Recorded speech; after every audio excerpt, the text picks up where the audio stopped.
By now you've noticed what's in the air, what's hanging over us right now. You've noticed a lot more in the past year, haven't you, of the things that hang in the air unseen. By now you've noticed that I'm a white person. Doesn't really matter what my background is. I look like one of the many people from disparate tribes who are shielded by the idea of whiteness. Ta-Nehisi Coates calls us the people who believe themselves to be white, and I now notice this belief. I hope I pronounced Ta-Nehisi right. And I notice what my whiteness affords me. With affording, we often think in terms of commerce, but actions, such as the simple act of being or placing one's body in space, have their price. Think the Friendship 9, or worse, the Charleston 9. In fact, we all know that being able to afford something often means that you don't actually have to pay at all. And you will have noticed that I am on stage, a privileged position, am I right? We're all familiar with this tradition of me up here and you out there, of this black floor, of these black panels and wings, of this proscenium space where a black body could literally fade into the background, like the original Invisible Man. By now you've also noticed that we're talking about unentertaining, not uninteresting. You may in fact be interested by what you see. Maybe everyone shares my aesthetic? Regardless, this movement material was not created with entertainment in mind. It was not meant to amuse, titillate, or divert. As a white person, I am relieved of the latent onus placed on black bodies to entertain you.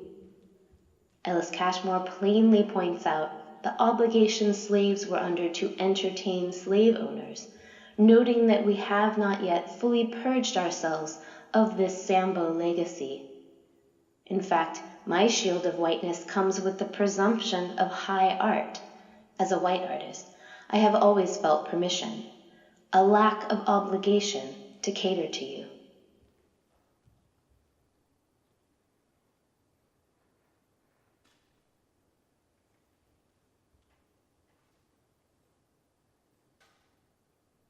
This is where it gets tricky, the choreography, I mean. It's just that it's a new pattern. I'm not used to it. I don't want to misstep. It's just, I'm not used to doing things this way, the choreography, I mean. I skipped this part the first time around, well, because it's new territory for me. I mean, I'm having trouble changing the way I do things, changing my habits, my choreographic habits, that is. It's not a question if I'll make a mistake, it's more a question of when, and I don't want to get it wrong, the choreography, I mean. I'm afraid to be seen making a mistake. It's kept me from trying in the past. I don't want to get it wrong, get the choreography wrong, which might have kept me from getting it right, from doing what's right, in the choreography, I mean.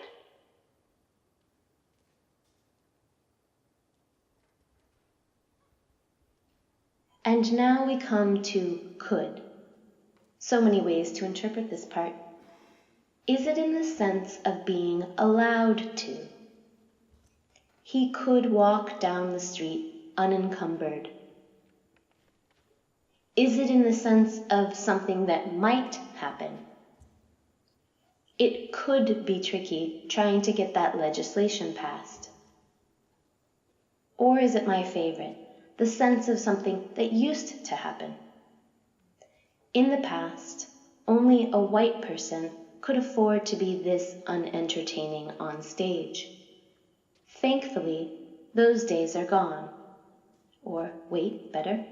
Thankfully, every artist can now enjoy this privilege.